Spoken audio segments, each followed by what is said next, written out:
Man, I feel like a woman. Bonjour à tous. Bonjour à tous. Comme promis dans la vidéo précédente, on vous présente aujourd'hui 3 recettes de beauté absolument dégueulasses. On va vous parler de la recette de jouvence d'un certain Michel de Notre-Dame, donc ça ne vous parle absolument pas. Mais si je vous dis Nostradamus, là on comprend. Il proposait de prendre 280 grammes de sublimé, donc on ne sait absolument pas ce que c'est, donc vous vous débrouillez avec ça. Vous transformez ça en farine dans un mortier de marbre, sinon ça ne fonctionne pas. Et puis vous y ajoutez de la salive d'une personne qui a mangé de l'ail pendant 3 jours.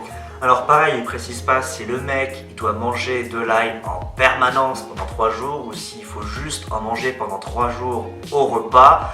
Pas de précision, donc à vous de voir. Donc ensuite vous y ajoutez du vinaigre, quelques drachmes d'argent moulu, pareil, démerdez-vous avec cet ingrédient. Vous touillez le tout pendant 7 jours, donc on sait pas s'il faut engager un mec en CDD pour faire ça en permanence ou si c'est juste de temps en temps. À vous de voir, en tout cas, l'onguent doit devenir blanc. Si ça ne devient pas blanc, et ben vous n'avez plus qu'à recommencer. Voilà. Alors au final, cette recette, elle permettait quoi? Elle permettait, pour une femme de 55 ans, de n'en paraître que 12. Voilà, donc bien sûr, jamais de promesses mensongères. Non, jamais, c'est pas Jamais, son genre. pas du tout. Deuxième recette de beauté, elle nous vient de Gabrielle Destrée qui était l'une des nombreuses favorites dans mes 4. Alors elle, sa recette, c'était pour avoir une peau ferme, douce et avec un grand éclat. L'ingrédient principal de sa recette, c'était une pauvre et malheureuse hirondelle, mais attention, non plumée et non vidée. Cette hirondelle, donc on l'ouvre et on va y mettre plein de choses à l'intérieur. Notamment de la térébenthine de Venise, du miel, 2 œufs frais, des fleurs de lys, du camphre. Et alors, vu que c'est la maîtresse royale, elle a quand même pas mal d'argent à dépenser et à jeter par les fenêtres. Elle va broyer des perles et le fourrer dans cette pauvre hirondelle. On la recoue, on la met dans un chaudron magique, je sais pas. Ouais. En tout cas, on la fait que dans un chaudron. Et ensuite, on fait quoi? Et bien ensuite on va faire macérer tout ça, on va y ajouter du musc et de l'ambre gris. Et par la suite, on va distiller tout ça dans un alambic en verre. On récupère l'élixir, on s'en applique sur le visage. Et là, comme ça, on est... La plus belle pour aller danser. Voilà. Donc troisième recette. Comme on vous l'a dit dans la précédente vidéo, Marie-Antoinette, à son époque, il fallait absolument avoir une peau de perle.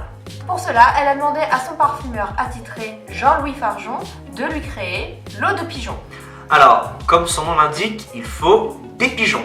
Sauf que cette fois-ci, on va les vider et les couper en morceaux. On les mélange avec 4 onces de noyau de pêche, 12 blancs d'œufs. On va macérer tout ça pendant 12 heures dans 4 livres de lait frais de chèvre. Alors, jusqu'ici, ça ressemble quand même à une recette de fromage de chèvre. Ouais, mais moi ça me tente pas du tout comme recette. Ok. La mixture, on la met au soleil à l'extérieur pendant 3 jours. Et puis par la suite, on va la mettre 15 jours à la cave. Mais oui, comme ça les bactéries se développent, c'est encore mieux. Bah oui, c'est mieux. Et dernière étape, on récupère le jus pour en obtenir l'eau de pigeon. Alors, je suis pas sûr que les autorités sanitaires françaises autoriseraient ce cosmétique aujourd'hui. Non, je pense pas. Et puis on vous conseille pas de le faire à la maison parce que vous risqueriez de ressortir plus avec une peau acnéique qu'une peau perlée. On vous remercie d'avoir regardé cette vidéo bonus avec nous. Alors surtout, ne tentez pas ces recettes de beauté chez vous. Enfin, si vous les testez, envoyez-nous des photos, on rigole un peu. Ou même des vidéos, on prend aussi. Oui, on prend tout. N'hésitez pas à liker et à partager cette vidéo avec tous vos amis, on vous en remercie d'avance. Vous pouvez aussi cliquer sur la petite cloche pour recevoir des notifications de nos prochaines vidéos. On vous dit à bientôt. À bientôt. Come on.